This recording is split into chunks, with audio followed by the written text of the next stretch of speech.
جی سر، سب سے پہلے میں یہ کہنا چاہوں گا کہ ایک ٹپیکل شیعہ فیملی میں اگر کوئی بچہ ہے یا بچی ہے، وہ اس کی فیملی میں جو سا نا یہ کیجول ہے کہ ایسے الفاظ کہے جاتے ہیں جو شرک سے ریلیٹڈ ہے. اور دوسری چیز یہ ہے کہ ہمارے جو خلفائے راشدین ہیں، مولا علی کے علاوہ، مولا علی علیہ السلام کے علاوہ دوسرے ہمارے جو خلفائے راشدین ہیں ان کے اوپر سب و شتم کے الفاظ استعمال کیے جاتے ہیں. تو ایسی فیملی کے ساتھ رہنے کے لیے ہم مطلب کس طرح مینیج کریں. تو دوسرا میرا کویشچن سر یہ ہے کہ ایک مرد مسلم تو وہ اپنی ماؤں بہنوں پر یہ حق رکھتا ہے کہ انہیں کہے کہ آپ اس طرح کا پردہ کریں، ٹھیک ہے، اور انہیں کہہ سکتا ہے کہ اگر آپ باہر جا رہے ہیں بازار میں یا کسی ایونٹ پہ یا کسی فیملی کا کوئی بھی ایونٹ ہے تو آپ انہیں کہہ سکتے ہیں کہ مطلب آپ اس طرح کا پردہ کریں، آپ مطلب اس طرح کے لباس میں باہر جائیں. اور اگر تو آپ کی بات پر امپلیمنٹ نہیں کرتے، نہیں سنتے، تو ہمارا کیا رد عمل ہونا؟ سوال چھوٹا کریں. جی ٹھیک ہے، پیچھے دیکھیں نا. اور سر تیسرا کویشچن یہ ہے کہ انسان کے لیے تزکیہ نفس کافی ہے مسلمان کے لیے، اور ہم عالم ارواح میں اللہ پاک سے کیا وعدہ کر کے آئے ہیں، ہماری اس کے حوالے سے کیا رسپانسبلٹی ہے؟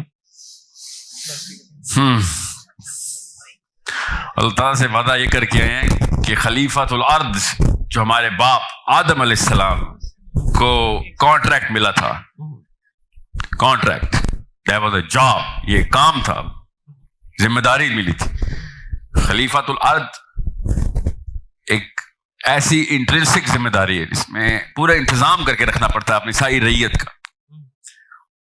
آپ کے والد صاحب اور میرے والد صاحب کو ایک کانٹریکٹ ملا ہو، وہ بھی اللہ کے ساتھ، اور والد صاحب کا انتقال ہو جائے تو کون انتظام سنبھالے گا؟ میں اور آپ نا. بالکل جی بالکل. تو یہ انتظام ہمارے پاس آ گیا. اب ہم نے اپنے بچوں کو تیار کرنا ہے کہ میرے مرنے کے بعد یہ انتظام تو نے سنبھالنا ہے. جی غور سے سمجھے، قرآن پاک میں اللہ تعالیٰ نے واٹر فال میتھڈ میں خلیفہ کا لفظ یوز کیا ہوا ہے، کس طریقے سے خلافت آگے سے آگے دینی ہے. یہ وہ کانٹریکٹ ہے. جو دوسرا سوال ہے مجھے ایک بار دہرا دیجیے گا.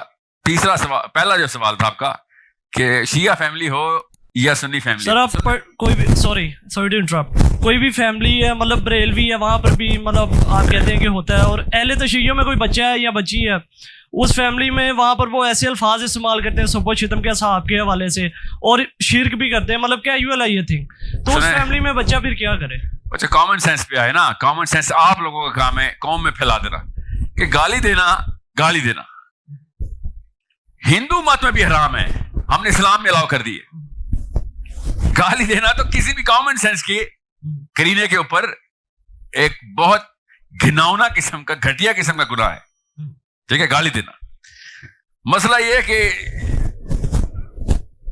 ہم نے پاکستان میں، اور لڑکے سارے لاہور میں بیٹھے ہوئے، آپ سب کو پتا ہے کہ کوئی ایک جملہ بھی لاہور میں پورا نہیں ہوتا اس میں ماں بہن کی گالی ایڈ نہ ہوئی.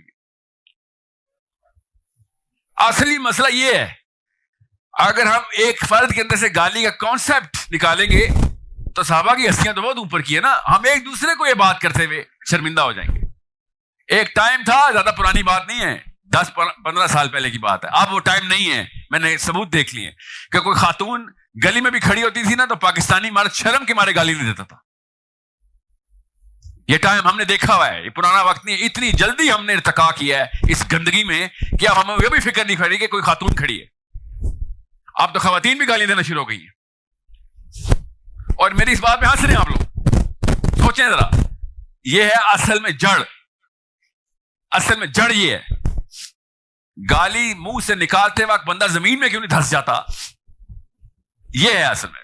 صحابہ کی تو کہانی اور ہے نا، کیجولی کسی اور بات کے اوپر ہم نے گالی الاؤ کر دی ہے. سو یہ جب اس جڑ کو نکالیں گے تو ساری کی ساری ہستیاں محفوظ ہو جائیں گی. ہم ہیں ہر کارے، ہم نے یہ کام کروا کے دیا ہوا ہے تمام تر مسلمانوں کو اور غیر مسلموں کو، جب دل چاہے گالی نکال دو. یہ کوئی چھوٹا واقعہ نہیں تھا گالی، اتنا بڑا واقعہ گالی. اس کی نفسیات میں ابھی جاؤں گا نہیں. جس دن آپ کو سمجھ آ جائے گی تب وہی بات ہے، وہ تو آخرت میں ہی سمجھ آئے گی اب کہ جب فرشتے کہیں گے تجھے پتا بھی ہے تو نے کر کیا دیا تھا. الفاظ کتنے ضروری تھے جو تجھے دیے تھے ایز اے گفٹ، اور تو نے ان الفاظ میں سے یہ الفاظ ایجاد کیے اور ان الفاظ کا استعمال بھی کیا، اور وہ بھی اگلے کے کانوں میں اندر گھسا دیے الفاظ. اس لیول کا گناہ ہے گالی.